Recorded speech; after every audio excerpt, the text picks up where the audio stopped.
Elegí a Doña Juana la Loca es un poema de Federico García Lorca que si hace un mes me hubieras dicho que tenía que elegir alguno, lógicamente no lo hubiera hecho.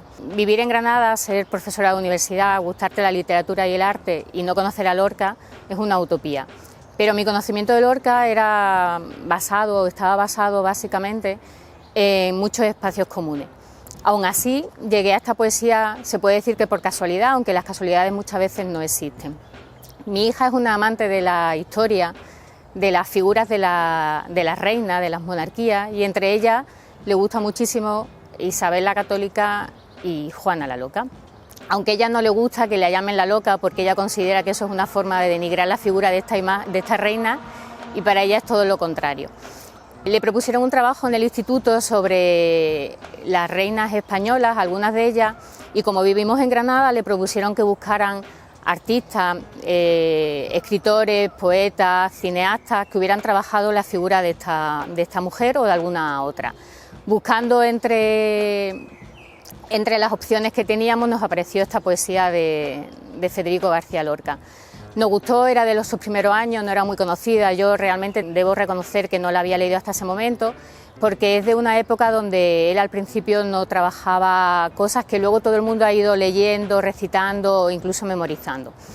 Además nos enteramos posteriormente que en esta poesía Lorca hace una referencia a Juana la Loca que ya había utilizado en momentos anteriores en alguna otra obra suya, cuando estaba contando también alguna historia sobre el marido de Juana.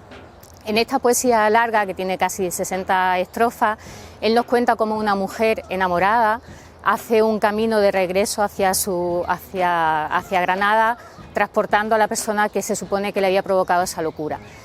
Pero yo no estoy de acuerdo con calificarla de loca de esta manera. Hay muchas interpretaciones sobre por qué a Juana se le llamó loca. Unos dicen que es una cuestión hereditaria, otros que fue por ese desamor que tuvo en su vida. Pero yo creo que se acerca más a esa cuestión que hoy día reivindicamos muchas mujeres en relación a por qué nos llaman loca. Y lo digo porque muchas veces a las mujeres que han querido silenciar en la historia se las ha denominado como locas. Pero no solamente a esas mujeres, y aquí yo lo enlazo con la figura también de Lorca, sino a esas personas que en literatura, en arte, en otra serie de cuestiones relacionadas con contar cosas de manera distinta, como no los entendíamos o no entendíamos qué nos estaban diciendo, lo hemos dicho que estamos locos. Si eso es así, yo abogo porque hoy día estemos un poco más locos y un poco más locas, porque con la que nos está cayendo es mejor tener esa locura y no entenderla que ir por los cánones que todo el mundo nos dicta.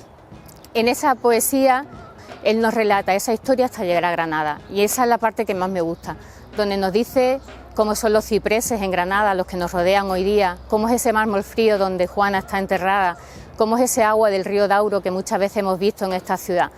Eso es lo que yo me quedaría, así que animo a la gente a que se acerque a esta poesía para conocer por un lado a Lorca y su historia, y por otra a esa reina de España a la que muchas calificaron como rara y extraña, pero que al final simboliza lo que somos muchas mujeres, ese silencio que nos han hecho callar y que hoy queremos reivindicar.